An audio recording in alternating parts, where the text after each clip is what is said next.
آدم کی خلقت سے لاکھوں سے پہلے اس زمین پہ جنات کھلے عام بستے تھے۔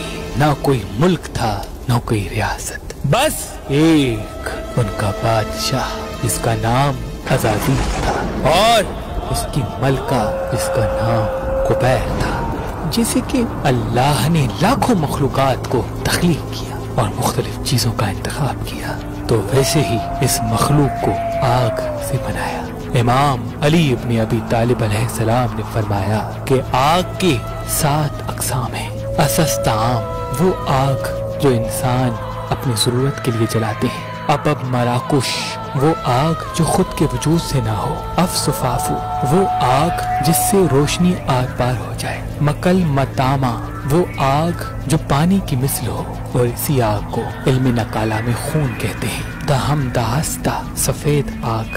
جستکم، دوزخ کی آگ۔ المدیناتو، وہ آگ جو راحت کا سبب ہو۔ اللہ نے جنات کو افسفافوں سے بنایا، وہ آگ جو روشنی کو نہیں روکتی، تبھی انسان کی آنکھ ان کو دیکھنے سے محروم ہے، کیونکہ انسان فقط ان چیزوں کو دیکھ سکتا ہے جو چیزیں روشنی کو روکتی ہیں۔ اللہ بہتر سے بہترین خلقت کرنے والا ہے، تو ویسے ہی جنات کے بھی اقسام تخلیق کر دیے۔ غزل دام، کہندلام، مرام ماستت، بس پلاب، جگر منمتاز۔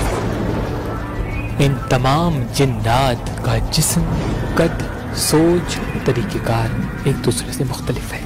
غزل دام یہ کان سے محروم ہوتے ہیں اور فقط ایک آنکھ رکھتے ہیں، اور یہ آواز کو اپنی کھال سے محسوس کرتے ہیں۔ ان کا قد تقریباً 3 فٹ سے زیادہ نہیں ہوتا، اور جنات میں سے سب سے زیادہ ان کی تعداد پائی جاتی ہے۔ کہندلام یہ نہ آنکھ رکھتے ہیں نہ کان، صرف ایک ناک رکھتے ہیں، اور انسان کی مہک کو پسند کرتے ہیں۔ جو انسان زیادہ اداس رہتا ہے تو یہ ان کے قریب آ کے ان کے جسم کی گرمی کو محسوس کرتے رہتے ہیں اور پھر اس کے ساتھ رہنا شروع کر دیتے ہیں۔ ان کا قد بھی 3 فٹ سے زیادہ نہیں ہوتا۔ مرام ماستت، انہوں نے عزازیل کی آواز پہ لبیک کہہ کے انسان سے دشمنی مول لی، اور ان کے 5 کان، 3 آنکھیں ہوتی ہیں، اور ان کے ہاتھ پاؤں نہیں ہوتے۔ ان کی رفتار اتنی تیز ہوتی ہے کہ یہ ایک لمحے میں پوری زمین کا چکر لگا سکتے ہیں۔ ان کا رنگ سرخ ہوتا ہے اور ان کا قد 2 فٹ سے زیادہ نہیں ہوتا۔ بس بلاغو، یہ انسان کے خیالات تک آسانی سے پہنچ سکتے ہیں۔ ان کے وجود سے غزل نام اور کہندلام بھی ناواقف ہیں۔ ان کو قید کرنا کسی بھی عامل یا بابا کے بس کی بات نہیں، لیکن بہت زیادہ وظائف اور گناہوں سے بچنے کے بعد یہ انسانوں کے ماتحت ہو جاتے ہیں، اور جب یہ کسی کے غلام بنتے ہیں تو اس کے لیے اپنی جان بھی قربان کرنے کے لیے تیار بن جاتے ہیں۔ یہ انسانوں کے ہمدرد ہوتے ہیں اور انسانوں کو دکھی نہیں دیکھ سکتے، کیونکہ انہوں نے عزازیل کی بیعت توڑ دی، اور تب سے اللہ نے ان کے وجود کو شیاطین کے لیے راز رکھ دیا۔